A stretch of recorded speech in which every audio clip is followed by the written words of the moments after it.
Você tem interesse em direção teatral, mas não sabe como começar? Tem várias ideias, mas não sabe como aproveitá-las da melhor forma? Só o pensamento de estar numa sala de ensaio para começar a dirigir já te aflige? Então esse vídeo é para você. 6 passos para a direção teatral. Um guia de como você pode começar os seus próprios projetos.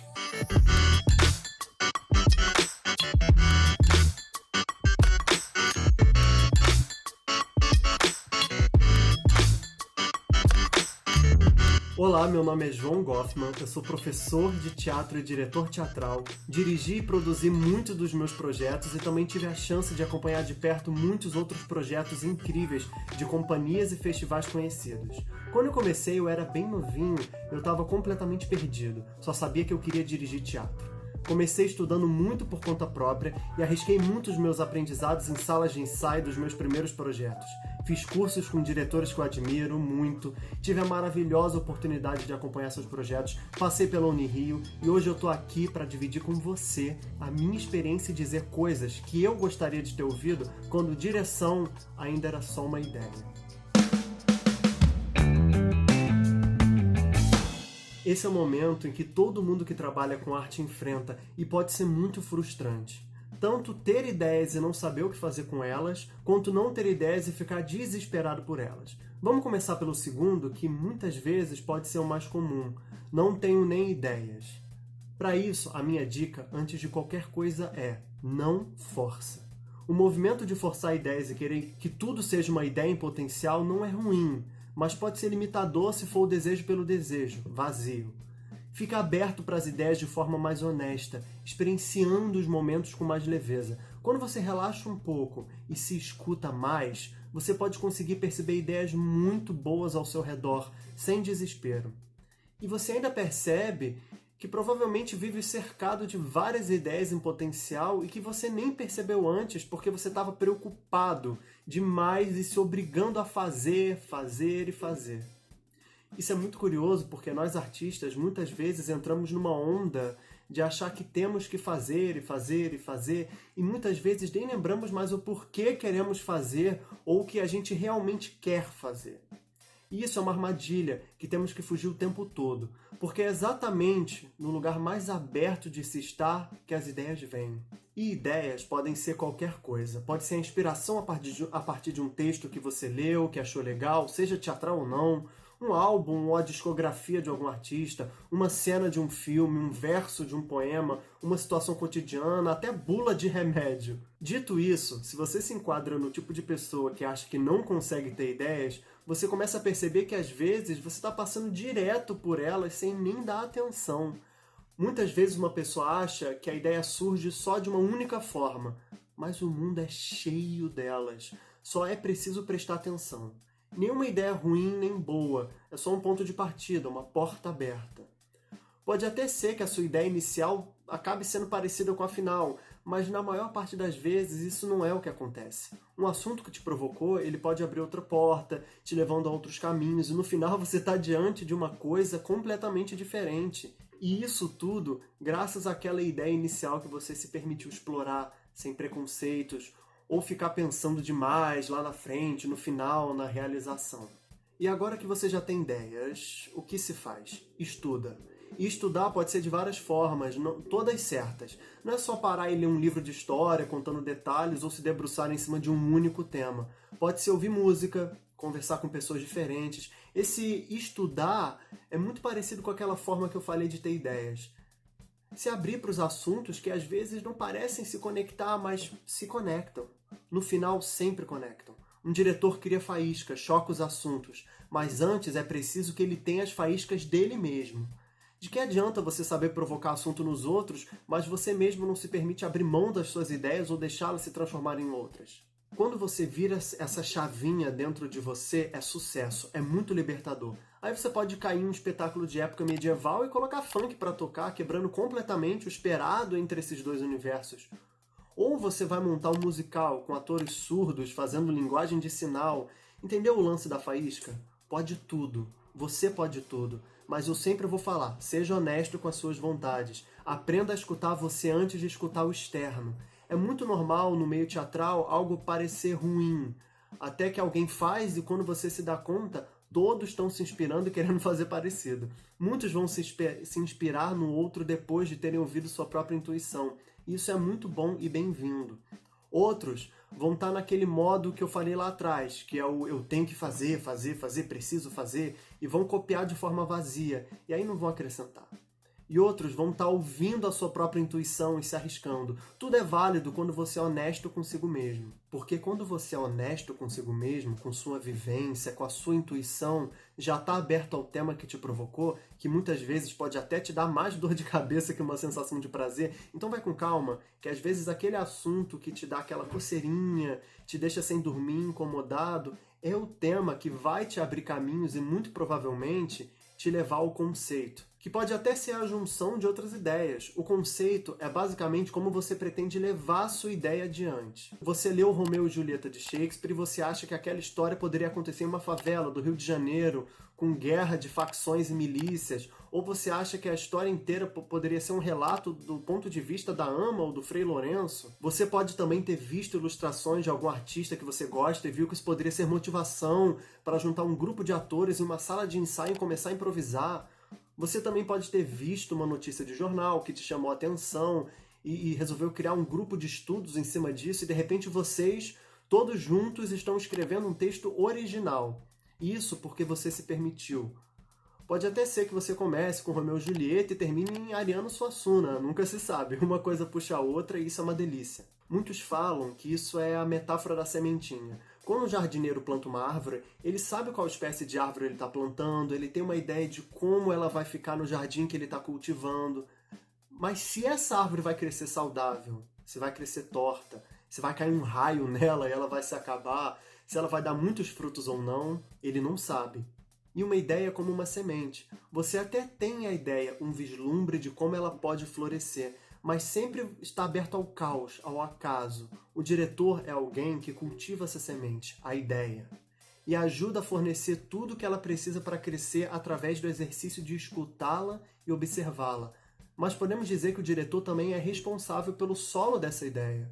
O solo é toda a sua vivência, o seu inventário de ideias. Ali habita toda a sua vivência pessoal. Os livros que você leu, os filmes que você viu, as peças, as músicas, comidas, sensações, é a sua sensibilidade. Quanto mais esse solo é trabalhado, mais naturalmente você vai saber se abrir para as possibilidades e desdobramentos. Vai deixar essa semente florescer e até admitir que muitas vezes outra pessoa pode ter uma ideia melhor de como cultivá-la. Até porque você pode se permitir entrar numa sala de ensaio só sabendo 85% de tudo, ou até sem saber onde tudo isso vai dar e estar só com a sua equipe escolhida. Mas sempre tem que ter um espaço para permitir que a sua ideia se transforme. E isso não é um jargão romântico, isso é algo que só tem a melhorar e somar. Nenhum diretor consegue dar conta de criar tudo para todo mundo. Tem que saber deixar um espaço para cada um cumprir sua função. Aliás, direção é uma função. Mas isso é assunto mais pra frente. Agora que você se sente mais seguro e confortável com essas perguntas, e às vezes não também, mas se sente seguro na densidade da ideia, ela não é mais uma forma crua e seca, mas ela foi cultivada, cresceu saudável e você sente que vai vingar. Agora é o momento de escolher quem vai estar com você para a fase do florescimento. Você tem o quê? Agora vamos ao com quem. Independente de você ter tido a ideia sozinho e vai convidar as pessoas para o seu projeto, ou você ter sido chamado para uma produção, ou você já faz parte de uma companhia, eu sempre gosto de associar o trabalho do diretor como o trabalho de um alquimista. Como se você tivesse em uma mesa com vários frascos de várias cores e cheiros e texturas, e um caldeirão onde você vai misturando as substâncias e tem uma certa noção do que vai encontrar. Misturar o amarelo com o azul pode dar verde, mas tem muitas tonalidades de verde. Você não sabe qual o cheiro que pode dar, qual textura que vai se formar, se vai ter uma reação diferente. Sempre há espaço para surpresa. Existe um certo mistério quando algo parece muito certo. E isso vai acontecer com seu elenco e com sua equipe de produção. E é sempre preciso saber lidar com isso. Com o tempo, vai ficando mais fácil essa alquimia com as pessoas que você escolhe trabalhar. Quando você escolhe a equipe e o elenco, você não está escolhendo pessoas que vão somente executar sua ideia. São pessoas que vão trabalhar junto com você. Como eu falei anteriormente, Cada artista traz seu próprio caminho, sua bagagem para o seu projeto. Isso pode ser enriquecedor. Ainda mais falando de atores que, para além da sua bagagem pessoal, têm os seus corpos, que são quem eles são, suas vivências e experiências estarão com os personagens. Eu não estou falando só de aparência. O corpo do ator pode, inclusive, trazer novas leituras para o personagem. Por exemplo, uma vez eu fiz audições para um musical que eu estava dirigindo. Eu tinha que escolher entre um casal protagonista que levaria a maior parte da trama na relação entre os dois. Ele era um homem que buscava vingança, ela uma mulher que nutria uma paixão platônica por ele, ao mesmo tempo que ela escondia o grande segredo da história. Ok. Num determinado momento, durante a seleção do elenco, paramos diante de duas possibilidades. Um ator mais novo e uma atriz mais velha para serem um possível casal principal. Mas naquele momento percebemos que a diferença de idade entre os dois acabava criando uma nova camada de interpretação. E essa camada poderia acabar reforçando algum estereótipo pejorativo, dando uma pista falsa para o espectador, ou até criando novos significados do porquê ele não iria ter nenhum interesse amoroso por ela, por exemplo. Vocês viram? Uma simples escolha poderia ter criado uma alquimia completamente diferente. Ou um caso onde você tem que escalar 4 atores para ser uma família, pai, mãe, irmão, por exemplo. Às vezes você pensa, nossa, eu quero essa atriz para ser a mãe. E aí, a partir disso, você nivela toda a idade dos atores a partir dessa atriz e até escolhe atores que sejam parecidos. Em outro caso, você pode sim nivelar a idade, mas escolher atores que à primeira vista não parecem que são familiares. Toda escolha tem uma reação. Você tem que entender que você cria camadas. No caso da família, que são de, por exemplo, e sendo muito superficial, são de etnias diferentes, muitas vezes isso pode só servir para reforçar que a questão importante da história não está neles serem parecidos, mas em outro lugar, por exemplo, e aí a sua direção vai indicando esse caminho. Às vezes, para você, isso pode ser importante. O ponto aqui é, sua escolha, você querendo ou não, vai ter uma reação e vai criar uma camada. Você tem sempre que saber jogar com isso e decidir, isso é uma questão importante para a peça? Eu, sem querer ou por querer, estou criando uma outra camada de assunto? E se sim, eu estou querendo criar outra camada de assunto que só vai estar presente na encenação, como no caso da atriz mais velha que eu citei? E se eu fizer isso, eu vou conseguir dar conta disso? Tipo, a peça vai dar conta dessa camada? Eu vou aprofundar isso mais na frente, mas acho importante dar um pequeno spoiler aqui e dizer que às vezes a gente até quer criar uma nova camada de discurso a partir da escolha inusitada dos atores, mas muitas vezes a gente não consegue dar conta desses novos assuntos e a gente acaba ficando meio raso, ou na primeira página, como eu gosto de falar. E a melhor das intenções pode acabar sendo algo bem prejudicial para o projeto e para os próprios assuntos. Mas voltando ao assunto, que é a escolha dos colaboradores e do elenco. O importante é a conexão entre o elenco, você e os colaboradores. Essa é a verdadeira alquimia do diretor. Claro que você vai sempre querer a melhor atriz, a melhor cenógrafa, o melhor figurinista. Às vezes, esse melhor não tem espaço no seu projeto, é importante reconhecer isso também. Talvez não seja aquela pessoa que vai fazer o melhor para o projeto, ou a pessoa que combine com o projeto. Mesmo você tomando cuidado com a escolha da sua equipe, o resultado continua sendo imprevisível. Lembra da imagem da alquimia? Você consegue prever o resultado, mas sempre vai ter o imprevisível. E é importante que a gente saiba usar isso ao nosso favor. Como? Tornando a sua ideia seu ponto de partida público. Plantar a semente dentro de cada um. Eu não estou falando de vender sua ideia ou sua concepção, mas fazer todos se apaixonarem e pesquisarem juntos. Quando você se der conta, a sua ideia não vai ser mais só sua. É como se ela ganhasse autonomia. As coisas vão se desenrolando. Provocações, erros, sugestões. E quando você se dá conta, você está diante de várias possibilidades. E isso tudo porque você escolheu os ingredientes certos para estarem juntos com você. Mas vale lembrar que muitas vezes não escolhemos com quem vamos trabalhar. A mesa do alquimista já está com os frascos escolhidos. Ou você já tem um grupo, uma companhia que já trabalham juntos há muito tempo. Cada caso é um caso. No primeiro caso, no qual você não escolheu sua equipe, eu digo que é sempre conseguir tirar o melhor de cada ingrediente. Escuta, conhece, conversa. Crie um ambiente seguro para os seus colaboradores entenderem como o trabalho deverá ser tocado. É sempre bom ouvir primeiro. Muitos acham que isso pode ser perda de tempo. Eu acho o contrário. Você ganha muito tempo quando você consegue estabelecer a conexão com o grupo. E ainda dou uma dica de ouro aqui. Tente sempre mostrar na prática. E eu não falo no sentido de chegue na hora, seja o exemplo, porque isso nem precisa dizer, né? Mas funciona bem mais você mostrar na prática o que é coletividade, por exemplo, através de um jogo, do que você ficar palestrando o porquê que isso é importante. Elenco, no geral, funciona muito com a prática, gosta de ver acontecer. Com o tempo, você vai se conectando com esse grupo e vai entendendo. Isso ajuda muito para o projeto que você não teve poder de escolher os colaboradores, por exemplo, mas também para os outros. No caso da companhia de teatro que você participa ou foi chamado para dirigir, uma dica que eu dou, além de tudo que eu já falei, é você conseguir estabelecer um ambiente de novidade. As companhias sempre te fornecem uma conexão única entre os integrantes.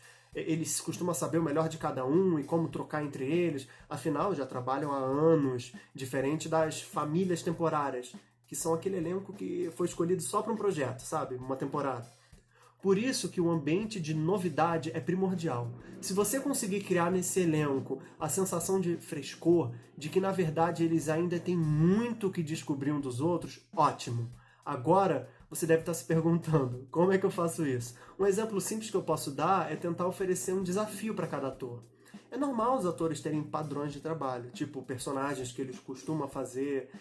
Sendo raso, mas nem tanto, sempre vai ter o ator que está acostumado e é conhecido por ser um grande ator de comédia, ou a atriz, que é uma grande atriz de tragédia. Isso seria o tal lugar onde tanto o espectador quanto os próprios integrantes da companhia já esperam.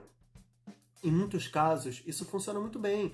E é bom você saber usar isso, né? Até porque não é fácil esse tipo de talento. E muitas vezes vem de anos de experiência. Você seria radical se você tivesse um excelente personagem trágico e você desse para o ator genial de comédia, que eu usei de exemplo aqui. Você até pode fazer isso, e muitas vezes dá super certo. Isso traz a novidade e o frescor, caso todos estejam dispostos a mergulhar nisso. Mas não se trata só disso. Você pode dar o grande personagem trágico para a atriz que está acostumada a fazer esse tipo de papel e faz bem. Mas se você conseguir criar uma questão para o ator, sabe, um desafio, algo novo dentro do que ele acha que já sabe fazer, você pode criar uma faísca de novidade. Num personagem igual, querer fazer diferente por fazer também é algo bem vazio se você pensar nisso. Tem um limite na capacidade de um ator realmente se transformar e deixar de ser ele mesmo. Ou seja, ter seu corpo, modificar sua voz, descobrir novos trejeitos, etc. Mas você sempre pode achar uma característica diferente. Uma memória, um adereço, uma imagem que sirva de ponto de partida para esse ator ou como uma barreira para ele ultrapassar. E como falamos na parte de tem uma ideia e aí, muitas vezes essa provocação é só uma porta aberta. E quando você vê que o ator está num lugar de talvez eu não saiba fazer qualquer papel trágico ou cômico e começa a buscar coisas diferentes, começa a buscar o trágico dentro do personagem da comédia ou o cômico dentro do trágico, com perguntas certas você pode criar sim o tal ambiente de novidade. E é exatamente isso que você quer. Extrair o melhor do melhor. A conexão forte e fresca. Sair do lugar de conforto é muito bom sempre. Achar que sabe demais é sempre complicado. Não existem fórmulas, mas existe malícia. Com o tempo, você vai ganhando essa intuição de saber escutar a sua ideia e se deixar levar por ela, transformando. Se você se permitir dizer que não sabe e distribuir a responsabilidade, você cria um ambiente de respeito e confiança. Um diretor que bate o pé para ser o sabe-tudo e nega as ideias que parecem ser melhores que as dele, não costuma extrair o melhor dos atores, e dele mesmo, ou do espaço que ele está trabalhando. Mas olha, não estou falando de saber de menos. Lembra que dirigir teatro é uma função? Assim como atuar? Fazer o figurino, o cenário? Tem coisas que você precisa cumprir e coisas que você precisa saber deixar ser cumprido. Vamos falar disso nos próximos tópicos. Vamos recapitular. Até agora você já sabe o que, já sabe o com quem, e agora vamos falar do ponto que, particularmente para mim, é o que eu mais gosto de pensar, que é o aonde. Eu acho que essa pergunta tem uma pegadinha muito interessante. Porque quando falamos isso, já vem na nossa cabeça a imagem de um teatro com palco, coxias, assentos no escuro, muitas vezes distantes do palco. E tudo bem, isso é um espaço cênico. Mas não é só isso. Espaço cênico é qualquer espaço que se dê para fazer teatro. A palavra teatro tem origem grega e significa lugar onde se vê, teatron. Através de danças e rituais, o homem primitivo já fazia teatro para expressar seus sentimentos, sua fé e para contar histórias sobre a sua vida cotidiana. Ou seja, basicamente, teatro pode acontecer em qualquer lugar, contanto que tenha pelo menos um espectador presente. Esse tópico eu poderia acabar por aqui, mas eu acho importante falar um pouco das especificidades do espaço cênico e como usá-las ao nosso favor. Até porque, como eu já falei, eu sou um diretor que pensa muito no espaço na hora de começar a trabalhar em encenação. Antes de tudo, eu gostaria de ressaltar um dado muito importante. Se tratando do Brasil, que temos uma situação bem específica em relação a salas de teatro e espaços de apresentação, muitas vezes a gente é obrigado a adaptar um espetáculo, uma ideia que a gente teve, por conta da diferença entre os espaços. Vira e mexe, um diretor tem que espremer ou esticar a movimentação dos atores para caber num outro espaço. Ou você vai chegar num espaço que a única entrada para os atores é pelo fundo, ou não vai ter vara para pendurar o equipamento de luz e no outro teatro vai ter. Às vezes, sei lá, só vai caber 3 cadeiras e originalmente você concebeu o espetáculo usando 10 cadeiras. E a gente tem sempre que aprender a se virar. Acontecem surpresas boas também, nem tudo é sempre ruim, ok? Às vezes você chega num teatro que atrás do pano da rotunda, do pano preto, tem uma parede de tijolo linda que você, junto com a cenografia, resolvem deixar aparente, tornando o espetáculo até mais bonito. Eu já vi teatros que tinham uma espécie de mezanino que o diretor resolveu usar para fazer cenas e deixou ainda mais interessante o espetáculo. Então sempre há ganhos e perdas. O importante é você ser criativo e não se deixar ser refém ou vítima disso. Sempre dá para mudar, e se você é sensível e criativo o suficiente, pode usar isso ao seu favor. O que não dá é para você achar que se você estreou a peça num teatro de 8 metros de largura e agora você vai para um de 16 metros de largura, a peça vai ser a mesma. Não dá para ser a mesma. Não dá para simplesmente ampliar a distância entre os atores como se você estivesse esticando uma fotografia. A relação muda. Experimenta colocar 2 atores frente a frente, falando um texto, e depois falando o mesmo texto na maior distância possível, um em cada canto de uma sala. A relação muda, com uma simples transformação do espaço. E isso precisa existir na hora de transpor um espetáculo. Isso não fica só nas marcações da peça. Eu já assisti peças que cumpriram temporada em teatros onde só tinha uma plateia embaixo e depois iam para uma outra que tinha um balcão. Os atores tinham que projetar a voz de uma forma diferente, tinham que levantar um pouco o olhar, iam se adaptando para as novas realidades do espaço. Isso muda no espetáculo. A mínima alteração no espaço, na movimentação, no tamanho da plateia, muda todo um espetáculo. Seja de forma drástica, como ter que colocar só metade do cenário porque o espaço é pequeno, por exemplo, ou uma simples mudança de distância entre os atores e na projeção da voz. E é preciso que mude. E eu, particularmente, eu sou apaixonado pelo uso do espaço no teatro.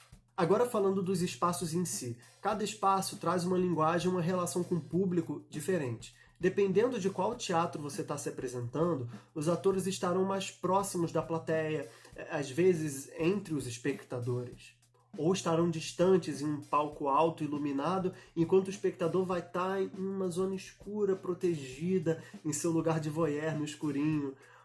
Você pode se apresentar na rua também, onde tem a vida acontecendo, carro, pessoas circulando, e você vai ter que ter outra relação para prender a atenção e se conectar com o espectador. Eu falo de espaço, mas o público que costuma frequentar também muda. Um teatro de shopping tem um público e uma sala de apresentação de bairro acaba tendo outro. Mas isso pode variar bastante e não acho bacana aprofundarmos muito nisso por hora. Nem sempre temos o privilégio de escolher o espaço, exatamente pela falta de pautas e disponibilidade nas salas de apresentação. E acabamos aceitando as oportunidades que vão surgindo e vamos concebendo o espetáculo para aquele espaço específico que a gente conseguiu. Então acontece aquela clássica visita para conhecer o espaço, para ver direitinho, e você vai entendendo quais são as entradas. Em alguns casos você já pensa mais ou menos como o cenário pode ser utilizado, ou qual cenário pode ser utilizado naquele espaço, e você anota tudo isso e vai criando o espetáculo a partir disso. Eu recomendo, inclusive, que isso fique bem claro para os atores, e se der até mesmo marca no chão do lugar onde vocês vão ensaiar, com fita, as entradas para os atores terem uma simulação mais fiel possível. No Brasil, é muito raro, na verdade, praticamente impossível você conseguir ensaiar desde o início onde você vai se apresentar. A não ser que seja um espaço mais alternativo, que é todo espaço não convencional, ou seja, todo espaço que não é uma sala de teatro equipada. Um apartamento, um salão adaptado, uma praça pública e por aí vai. O importante é jogar as claras. Eu dirigi peças que tinham andaimes de 4 toneladas no total que só chegaram na semana da estreia e na hora os atores sabiam o que fazer. Como? Eu marcava com fita no chão onde ficaria cada andaime e sempre reforçava.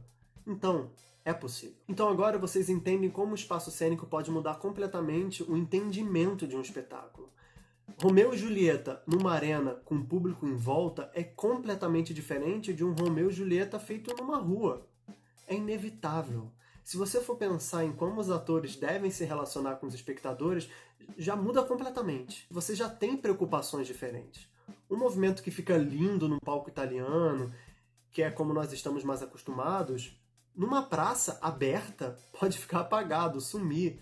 Mas o mesmo gesto numa apresentação dentro de um apartamento para 15 pessoas pode parecer muito grande ou exagerado. O volume de voz que um ator tem que emitir num teatro de 1000 lugares é o mesmo para um teatro de 50 lugares? Vale a pena eu pôr um espetáculo de apartamento no maior teatro da cidade? Será que talvez o espetáculo não perca mais do que ganhe? Eu vou ter tempo de praticamente recriar o espetáculo para um novo lugar? São questionamentos importantes que você precisa ter em mente. Não precisa responder todos eles no momento em que você conhece o espaço, nem quando você tem sua ideia, ou muito menos tomar essas decisões sozinho. Mas você precisa que isso fique claro para você e sua equipe, para os atores, o quanto antes. Uma dica bacana, que além disso é um ótimo exercício, é você procurar os espaços da sua cidade perto de você e ir anotando. Praças, salas de apresentação, quadras, salões, halls de hotel, salas amplas, bares, teatros de arena. Procura a programação desses espaços, muitas vezes esses espaços já têm peças em cartaz.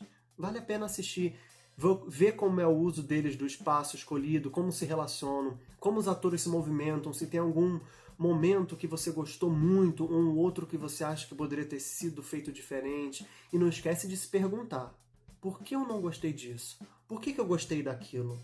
Na internet sempre tem fotos dos espaços ou até muitas peças gravadas disponíveis. Começar a pensar no espaço como potência para a encenação e não só como lugar onde acontece é libertador e é um vício muito gostoso, eu já aviso logo. Esse tópico ficou em terceiro porque eu queria fazer um passo a passo. Mas esses 6 pontos podem funcionar de forma bem mais cruzada, como um calendoscópio. Eu, por exemplo, muitas vezes tenho a ideia junto com o espaço. Ou elas chegam até a nascer juntas, né? Às vezes eu até penso no espaço antes. Você que está assistindo pode talvez ter um grupo de atores em um espaço e a partir daí você vai pensar na ideia. Ou você tem um espaço e a partir desse espaço você tem uma ideia. Tudo é válido. Eu só quero que fique claro que aquela ideia que você teve no início está sempre em constante mudança. Ela muda quando encontra atores e colaboradores, ela muda quando é posta no espaço, deixa de mudar, muda junto. É uma linha tênue entre respeitar a ideia que você teve e usar ela de bússola, mas sem medo de virar uma esquina, pegar um atalho, voltar se for preciso. Um bom diretor é aquele que sabe escutar. Afinal de contas, é a coisa mais básica que um diretor pode oferecer para os atores, é a escuta mais atenta possível. E escutar como um verbo de ação. Escutar o espaço, escutar as ideias dos outros, saber errar junto. Claro, nem sempre tudo sai como a gente espera e ficamos desesperados ou queremos agarrar o mundo com as mãos e ficamos atônitos sem saber o que fazer ou para onde ir, com a sensação de que toda a equipe está deslizando dos nossos dedos que nem areia. Eu acho importante, antes do desespero, ter uma reflexão muito importante. Quando a gente fala do palco, do espaço cênico e do uso dele, estamos falando mais do que de um resultado ou de uma formalização de um texto ou ideia. A gente está falando de uma escritura cênica. O surgimento do encenador como uma figura que pensa em como o espetáculo será posto no espaço reforça a ideia de que a encenação é autônoma. Como assim? Antigamente, o diretor se preocupava em cumprir o que estava escrito no texto pelo autor, que pelo nome já diz, né? Autor vem de autoridade. Então, se tivesse escrito personagem entra pela direita, ou em cena vemos um quarto antigo com móveis de madeira, uma parede de coloração esverdeada, o trabalho do diretor era cumprir com o que estava escrito e transpor para a cena. Nesse momento, a gente poderia até pensar com o prisma de hoje em dia e reclamar que isso é careta e limitador, mas acho que é sempre bom abrir uma brecha e pensar o seguinte: sim, em um texto pode estar escrito que a personagem vai subir na mesa e acenar com a mão direita, mas existem várias formas de subir na mesa e de acenar. Então, tinha um espaço sim para a criação do diretor, mas mesmo assim, tudo que se costumava ver em cena era uma transposição fiel do que era escrito. A partir de um determinado momento, ali para o século XX, a figura do diretor como um encenador ganha espaço e a encenação em si começa a ter um caráter de escritura cênica autônoma. Ao falar de uma peça de teatro, sabemos que existem várias escrituras da cena. A mais conhecida e óbvia é o texto, mas tudo que é posto e visto em cena também é uma escritura. A música, a movimentação dos atores, a iluminação cênica, o cenário, o figurino. Mesmo uma peça sem falas, muda, quando o ator se movimenta, tem um texto ali que está sendo escrito no espaço. E, consequentemente, ele vai ser lido por quem está assistindo. Ou seja, é como se pudéssemos pensar no teatro como uma tela em branco. E tudo que é posto em cena cria uma escritura própria que vai ser unida pelo espectador. É como se fosse uma nova camada de interpretação que o espectador vai juntar. A ideia de encenação servir ao texto fica um pouco ultrapassada e a cena passa a ter seus próprios símbolos e escrituras para além do que está escrito. Tudo feito no próprio espaço. Se no texto, por exemplo, está escrito Julieta aparece na sacada de sua casa, o diretor pode solucionar isso como quiser. Ela poderia aparecer no topo de uma cadeira e dizer que está na sacada, numa projeção ao vivo, ou até mesmo substituir a cena inteira por uma coreografia sem texto.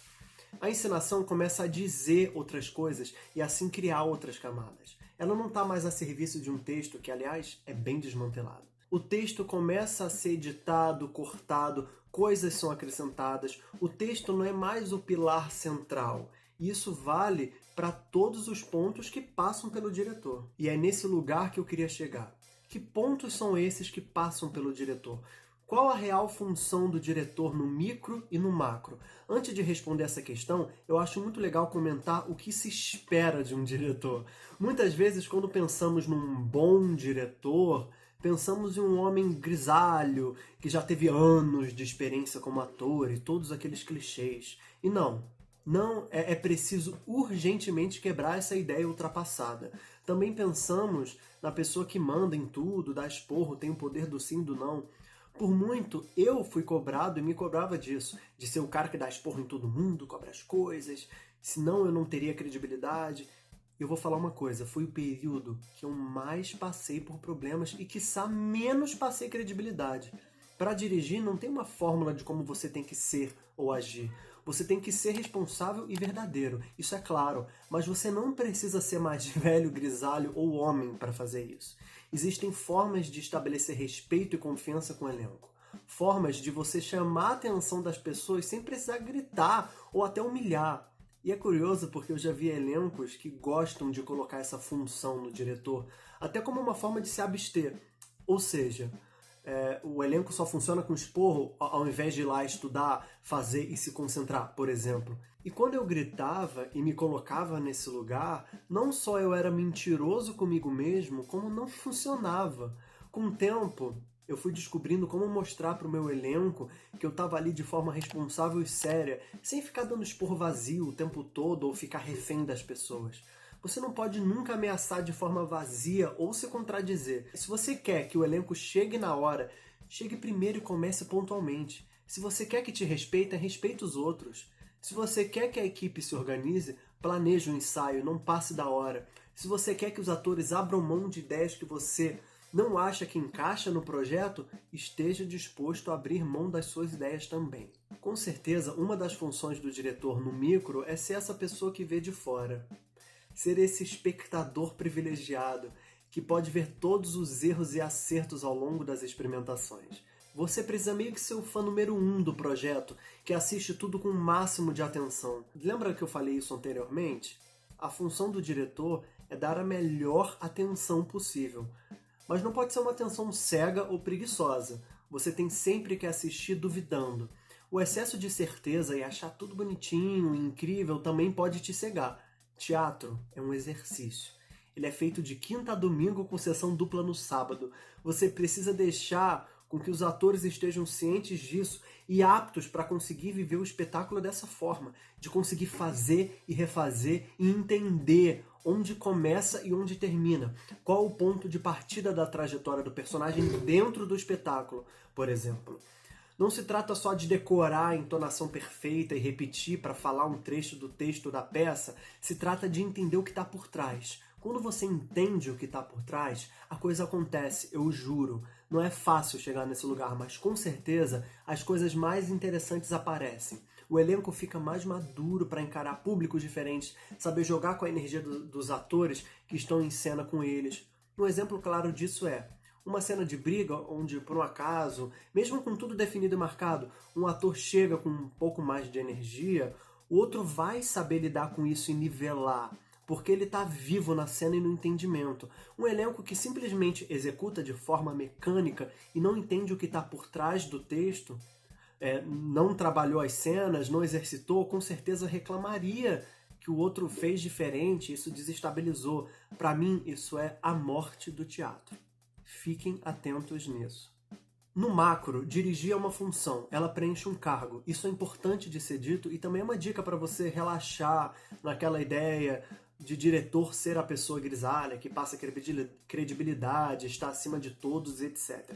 Dirigir é uma função, marcar a cena, ter a palavra final em algumas decisões, mesmo que seja só bater o martelo de uma votação, por exemplo, opinar nas outras pastas, cenografia, figurino, música, coreografia, e seja mais o que for. E é uma figura muito importante para isso. Mas temos que entender que, por exemplo, quando se trata da relação do diretor versus atores, existe uma interseção. Um lugar onde tanto o diretor quanto os atores se encontram e trabalham juntos. Mas tem uma zona escura, onde só o ator vai estar, que é o palco. A sua esquizofrenia pessoal, sua memória. E uma outra zona onde o diretor fica, que é o ver total, ver de fora, ser o espectador privilegiado. Você não precisa ter todas as respostas. Essa, sem dúvida, não é uma função do diretor. Você pode até ser uma pessoa que chega com os desenhos de cada movimentação de uma cena e mostra para os atores. E caso você seja essa pessoa, esteja disposto a jogar tudo fora na hora se tiver que jogar. Mas não é obrigatório você planejar tudo assim. Você pode ter esquemas de improviso, de criação de movimentação para ir criando a cena junto com os atores. Muitas vezes você pode parar o ensaio e também não saber a resposta. Você pode chegar no ensaio e falar: gente, eu tive uma ideia que eu queria muito testar, porque ela não sai da minha cabeça. E aí você vai lá, faz, vê que não dê certo e assume de boa. Gente, obrigado, não deu certo, não ficou tão bacana, não tem problema. O importante é você ser responsável com esse comprometimento e também saber tocar a coisa de forma honesta, para não ficar refém ou despreparado demais. Eu reforço que o importante é ser honesto consigo mesmo e não ter preguiça, seja levando tudo pronto ou planejando um esquema de improvisos para marcar as cenas. Nós, artistas, por fatores sociais principalmente, temos muito medo de fazer algo muito ridículo ou correr o risco de se permitir fazer algo muito ruim. Costumamos a ficar dando passos de tartaruga, se agarrando em pequenas descobertas, pequenas coisinhas que vamos guardando dentro e etc.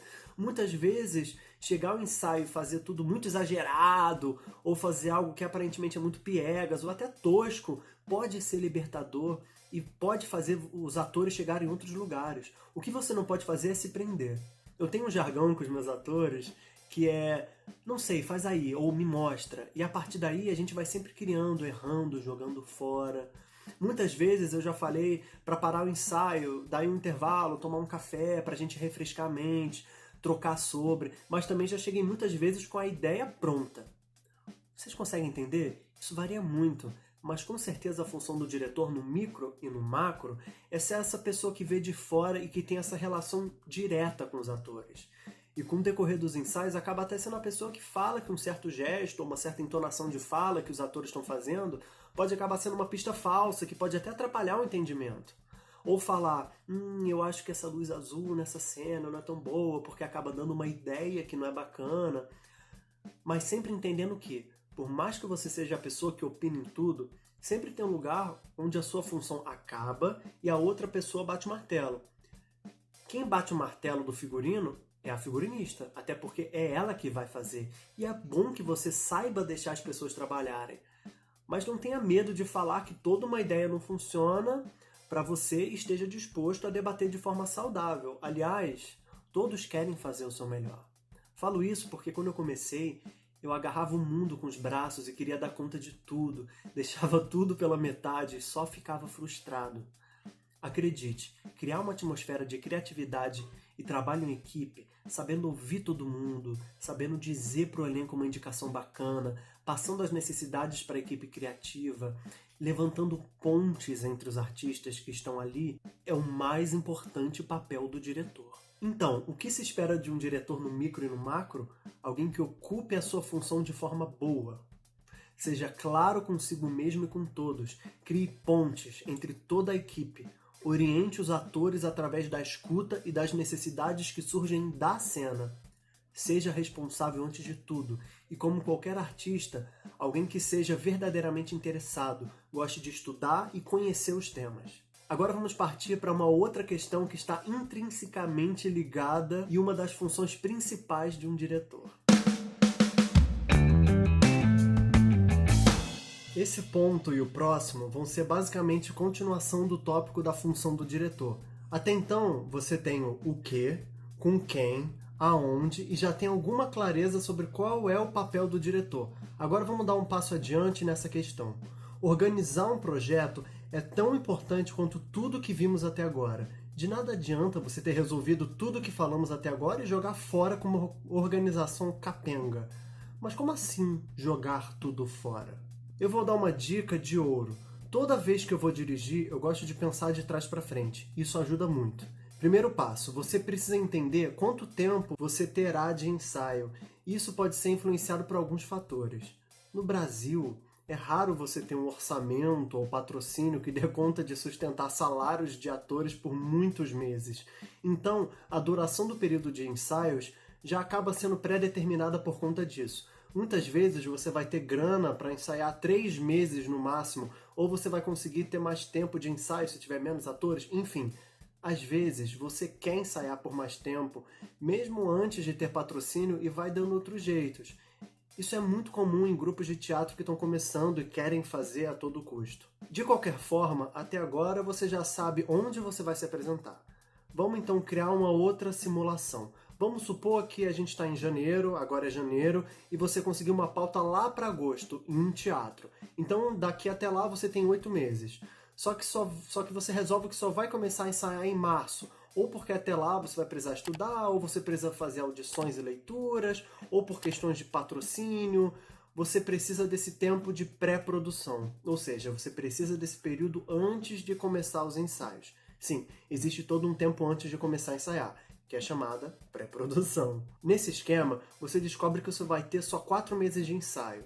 E aí você depois descobre que o teatro só vai te disponibilizar a semana anterior da estreia. E esses dias são muito preciosos. Porque não é só chegar com tudo de uma vez. Você vai ter que reservar um tempo para montar cenário, um tempo para montar luz, ensaiar com a luz, familiarizar os atores no espaço. É muita coisa e é importante que isso também não chegue tudo ao mesmo tempo. Pode ser muito frustrante e até atrapalhar. É sempre bom você dialogar com a sua equipe, saber quanto tempo eles vão precisar no espaço para montar e preparar tudo. E isso vai mudando de acordo com o tamanho do cenário, luz, etc. Enfim. A realidade no Brasil é bem caótica para os artistas de teatro. Em outros países do mundo, as companhias ensaiam no próprio teatro onde irão se apresentar durante meses. É outra realidade. Aqui, a gente tem sempre que se virar. Pensar de trás para frente é saber o que precisa estar pronto até determinada data. Quando você tiver seu primeiro dia de ensaio no teatro, na semana da estreia, você já tem que pensar em algumas coisas. São elas: primeiro, a peça tem que estar pronta. Então, você vai dividir o tempo de acordo com o tamanho do que você precisa. Você pode reservar o primeiro mês para leituras, pesquisas, exercícios, debates, estudos de personagem, tudo para enriquecer o conteúdo, sem nem ter marcado cena alguma. O segundo mês você pode tomar para marcar um terço da peça ou até a metade. Vai depender do tamanho, como eu já falei. Eu sempre gosto de erguer o máximo de sequências de cenas possível. Eu acho que os atores ganham bem mais fluência e entendimento quando começam a fazer blocos seguidos da peça do que se você ficar parando em cada fala, corrigindo ou interferindo como o ator tem que falar ou fazer em cada pedacinho. Isso é algo que eu vejo muitos jovens diretores fazendo. Deixam as ligações entre as cenas para o final, tornando muito difícil o entendimento do todo, fazendo com que os atores entendam a peça como pequenos momentos isolados onde eles precisam cumprir algo e tendo pouco tempo para exercitar o fluxo entre as cenas e saber, por exemplo, quanta energia ele precisa gastar em cada cena. Se o ator começa com 90% de energia na primeira cena, ele tem muito pouco para variar até o final. E esse tipo de entendimento só pode ser discutido e trabalhado se você começar sempre tendo em mente que cada pedaço diz respeito a um todo. Naturalmente, as limpezas de minúcias, falas e detalhes vêm junto. É só ter calma e se permitir ao processo. Segundo ponto. As pessoas que trabalham com você precisam de tempo para também criar. Por exemplo, a pessoa que vai fazer o desenho de luz da sua peça precisa vê-la pronta pelo menos umas 3 semanas antes. Vai depender da grandiosidade da coisa. Ele também vai precisar saber como é a estrutura do teatro, se tem vara, não tem, se já tem algum equipamento que ele pode usar e se existe alguma verba para alugar algum equipamento, se necessário. O figurinista e o cenógrafo precisam saber das necessidades e ideias conforme forem surgindo. Eles também precisam de processo, pesquisa, criação. Claro que é difícil às vezes você de cara definir coisas que fazem tanta diferença no todo, mas mantenha esses profissionais por perto conforme tudo for decidido. E sim, tenha coragem de tomar decisões quando tiver que tomar para o bem do processo de criação de todos. E ainda falando de figurino e cenário, é sempre bom que o máximo de coisas cheguem antes de você ir para o teatro. O dia do figurino é algo muito sensível, porque é quando outra pessoa está vestindo um personagem que ela não concebeu. É um momento muito delicado para os atores e pode criar até polêmicas. Dê importância para esse dia, marque uma data, o quanto antes melhor da data de chegada no teatro, para os atores vestirem, ensaiarem com as roupas. Se vão ser saias, saltos, sapatos sociais, avisa isso ao elenco, cria a ponte entre figurinista e elenco para eles perguntarem, trocarem, criar pontes é melhor. Pode evitar uma briga de ego entre elenco e figurinista, por exemplo. O cenógrafo, por sua vez, muitas vezes se responsabiliza pelos adereços também. Mantenha perto, porque muitas vezes os atores podem ir ajudando a trazer essas peças e elas já vão ficando junto desde o início. Os atores têm memória, se apegam, isso é ótimo. Uma aliança que um ator arruma para usar nos ensaios, por exemplo, pode fazer parte do espetáculo. As coisas vão tomando valor. Isso vale até para o figurino. Muitas vezes um ator arruma um suéter que usa para ensaiar e o figurinista se apropria disso. Isso é ótimo. Isso é criar pontes. Todos ganham quando você tem diálogo. Função do diretor. Eu dirigi um musical que o fundo do cenário era uma parede inteira de cordas trançadas para fazer uma ideia de bosque. Criamos uma ponte entre a equipe de cenografia e o iluminador, que logo colocou luzes viradas para essas cordas e a floresta ia mudando de cor, ficou um deslumbre. Imagina se a gente não tivesse feito essa ponte. Fora coisas como andaimes, mesas, cadeiras, o quanto antes você conseguir essas coisas ou protótipos delas, melhor. Imaginação ajuda. Nem sempre você vai ter 4 toneladas de andaime numa sala de ensaio junto contigo para mexer. Mas umas cadeiras, umas mesas, uns copos, pratos, dá para ir conseguindo. E muitas vezes essas coisas são tão legais que só vão ficando, e isso é ótimo. Quando você pensa de trás para frente, você consegue ter um vislumbre maior. Por exemplo, você vai fazer uma peça de 4 atos e pretende que em 2 meses você quer fazer 2 atos. Então, cada mês um ato, cada semana 3 cenas. Eu estou sendo um pouco superficial porque cada cena pode ter suas dificuldades e especificidades, mas o ponto que eu quero falar é que você pode ter um cronograma, por mais que você não consiga cumpri-lo 100%, porque as necessidades vão mudando. Ajuda todo mundo. Ajuda você a não se atropelar, a conseguir estudar e se preparar. Os atores, a equipe que pode ver o seu cronograma e te perguntar se pode assistir a um ensaio por um dia. O seu projeto só tende a ganhar. E você relaxa, porque você pode até pensar, nossa, estreio daqui a uma semana. Mas quando você volta para o cronograma e pensa, amanhã eu monto o cenário, de manhã, a luz à noite, os atores chegam no outro dia cedo, aquecemos, passamos o primeiro ato, resolvemos tudo e por aí vai, você se acalma e tudo fica no seu alcance, no seu controle, no seu cronograma. Organização é tudo. Um projeto mal organizado, com os melhores atores, melhor equipe e um melhor espaço cênico, é facilmente jogada fora. Nem mesmo o melhor diretor consegue liderar em um planejamento desmantelado e no meio do caos. Eu concordo que existe algo caótico na criação artística, mas eu gosto de pensar que quando definimos coisas, como por exemplo datas, a gente acaba se libertando também. A gente fica livre para poder pirar, criar, experimentar, porque a gente sabe onde estamos caminhando. Monta seu calendário, faz sua agenda, escreve os macro-objetivos. Quando os ensaios começarem, aí sim você pode começar a ser mais detalhista do que vai ser feito em cada dia. Nem tem sentido você planejar tudo isso antes, porque muda muito, né? Mas o todo você consegue. As datas, os cronogramas, os dias no teatro costumam ser coisas que a gente consegue fazer sempre quando fechamos a data com o teatro. A organização dos dias no teatro costumam ser coisas que a gente consegue fazer quase sempre quando fechamos a data com o teatro, logo no início. Por isso que a produção é uma função muito importante no teatro. O produtor é quem vai lidar com todas essas questões burocráticas e de tomar conta do cronograma, ligar para as pessoas que tiver que ligar, escrever projetos se tiver que escrever, edital, enfim.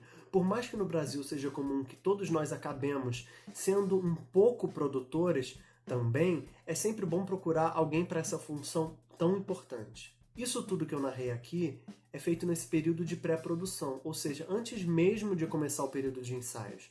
Mas e agora? Você fez seu cronograma, já escolheu seu elenco, sua equipe já está ciente das datas e preparada para começar. Todos se encontram no fatídico primeiro dia de ensaio. Como começar? Essa é uma pergunta muito importante. E eu nem sei se eu gosto de dar uma resposta completa.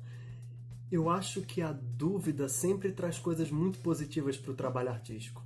Óbvio que a dúvida é positiva até certo ponto. É sempre importante ter os lugares para você se agarrar e não ficar completamente perdido. Lembra que eu falei lá atrás do jardim e do alquimista? Você sabe onde quer chegar, consegue ter um vislumbre do resultado através da sua sensibilidade. Mas a partir do momento que você acha que já sabe tudo e que já tem todas as respostas, o seu trabalho fica um pouco morto, né? Então, se você, mesmo depois de anos de experiência em direção, ainda guarda aquele nervoso, aquela dúvida saudável sobre como e por onde começar, você com certeza ainda guarda aquela chama do fazer artístico que muitos perdem ou têm medo de perder. Passados anos que você dirige, seja assistindo outras pessoas dirigindo ou até atuando, enfim, você vai pegando certas manhas e truques que podem te ajudar. Quando eu dirigi meu primeiro musical, os personagens tinham características fantasiosas. O espetáculo pedia um trabalho de criação para além do cotidiano. Eram figuras que precisavam ser todas desenhadas pelos atores. Então eu comecei o primeiro mês de ensaio inteiro sem nem tocar no texto, fazendo pesquisa de corpo, improvisando, conversando, vendo filmes, referências junto com os atores. E é muito interessante que, ao ir criando em conjunto, um vai meio que se espelhando no outro, vamos descartando coisas juntos, e após um mês, cada um tinha uma base bem sólida para trabalhar, o personagem dentro da peça. Quando começamos a voltar para o texto, voltar a marcar e ler as cenas, aquela criação obviamente foi modificada, né? Fomos cavando outras camadas, abrindo mão de coisas que tínhamos criado, como por exemplo, um jeito de caminhar que na hora de marcar as cenas não funcionava mais. Mas também gestos e personalidades que foram aprofundadas e chegaram em lugares incríveis. É importante saber observar e saber abrir essas questões, estar sempre disposto a jogar fora se for necessário e cavar ainda mais as questões. Senão, pode ficar engessado, que é quando a coisa fica meio vazia, automática, sem querer aprofundar mais, na pura repetição. Esse espetáculo, ele foi muito bom, tivemos uma temporada bacana. Um tempo depois, eu fui dirigir outro musical. E dessa vez, os personagens eram duramente realistas. Não tinham nenhuma fantasia por trás deles, nada mágico que exigisse uma pesquisa, uma criação profunda ou uma linguagem diferenciada. Eu fiquei naquela dúvida de como começar. Porque repetir o que eu tinha feito anteriormente não seria bom.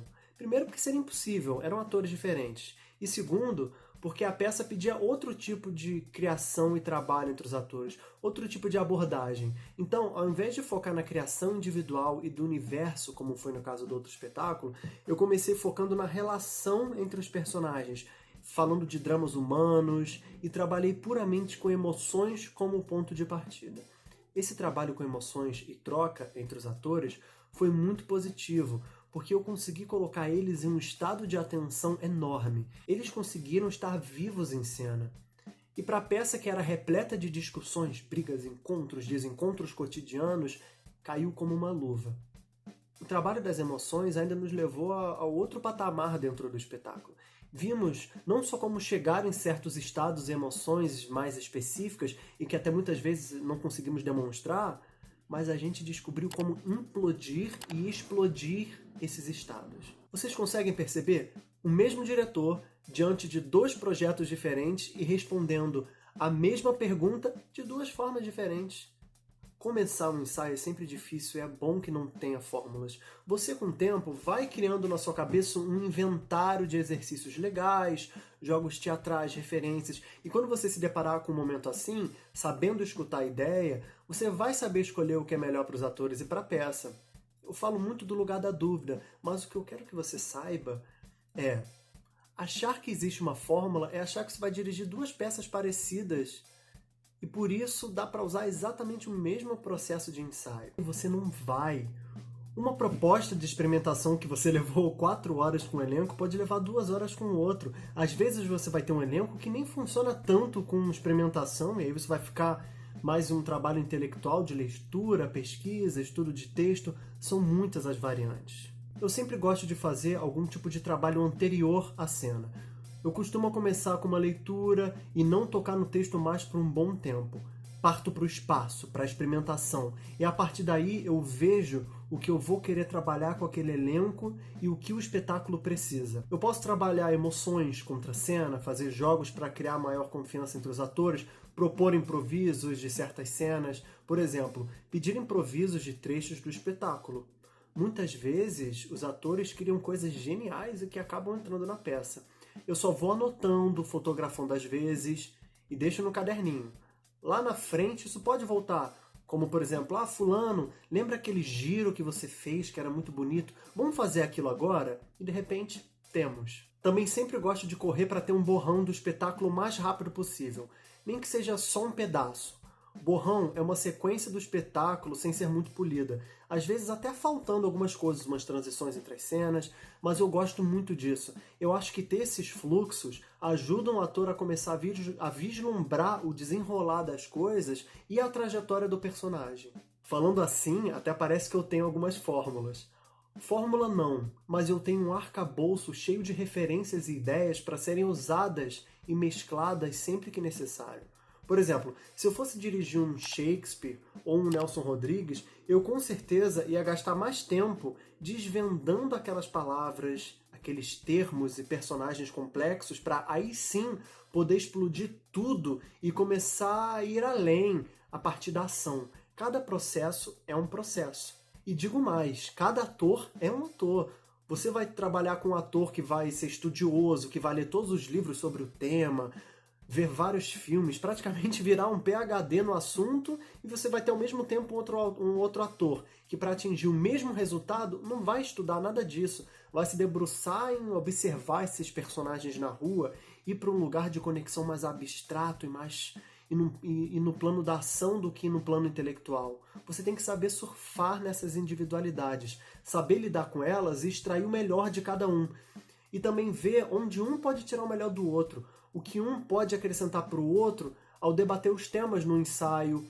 As diferenças são sempre bem-vindas e enriquecedoras. Eu acho que aqui é um dos momentos que vai nascer a individualidade de cada diretor.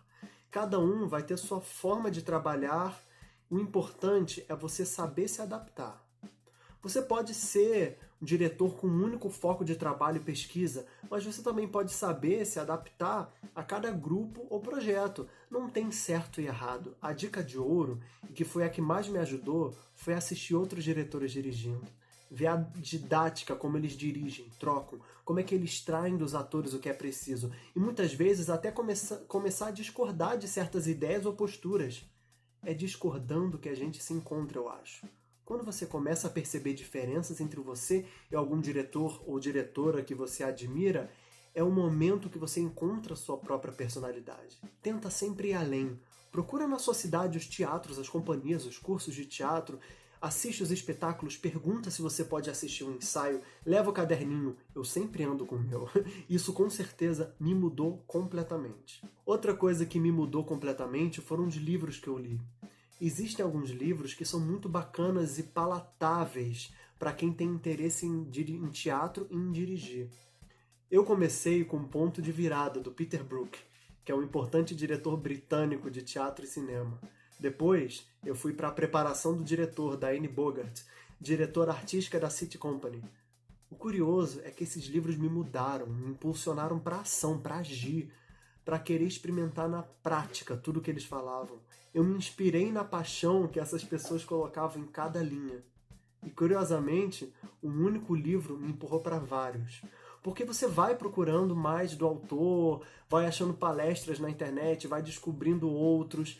E quando você se der conta, você está cheio de leituras legais na sua lista, seu caderno de ideias e exercícios está lotado. Falando em exercícios teatrais e processos, muitos não sabem nem o que fazer ou por onde começar.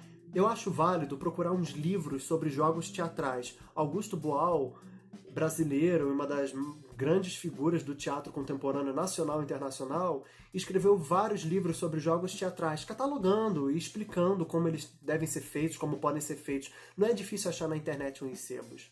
Viola Spolin, autora e diretora de teatro, que é considerada por muitos como a fundadora ou a avó norte-americana do teatro de improviso, tem uma bibliografia muito boa e super acessível em qualquer livraria, até em sebos. O ponto que eu quero chegar é que o que não falta é material para você se inspirar e se sentir menos perdido. Eu vou deixar na descrição do vídeo, dá uma olhadinha, uma lista com alguns dos nomes de livros que me inspiraram muito e que me ajudaram durante a minha trajetória. Direção teatral é um campo muito recente e que vive em constante mudança. O papel do diretor pode ser centralizado em uma única figura ou diluído em várias. Dirigir é um tema com muito pouco discutido e muitas vezes tido como algo inalcançável ou um lugar onde o talento determina quem vai ocupar essa função. Eu espero que após essa aula inicial vocês estejam mais confiantes para começar a se arriscar, ler, pesquisar sobre. Lembrem-se, estudar é muito importante, mas teatro acontece na prática. Na dúvida, faça, se arrisca. Crie uma rede de segurança com pessoas que você confia e que confiam em você e faça. Faz no seu quintal, no restaurante, no apartamento, no teatro do seu bairro, mas não deixa de fazer. O teatro precisa ser feito para continuar existindo e ele precisa de coisas boas e até das coisas ruins, porque isso tudo é o que alimenta o fazer teatro. Não tenham medo do fracasso, ele é um fantasma que vai sempre estar com a gente. Vamos torná-lo um amigo. O mais importante é a gente criar pontes e saber se conectar, agora mais do que nunca. Muito obrigado se você assistiu até aqui. Um agradecimento especial à Secretaria da Cultura por possibilitar esse encontro através do edital Cultura nas Redes.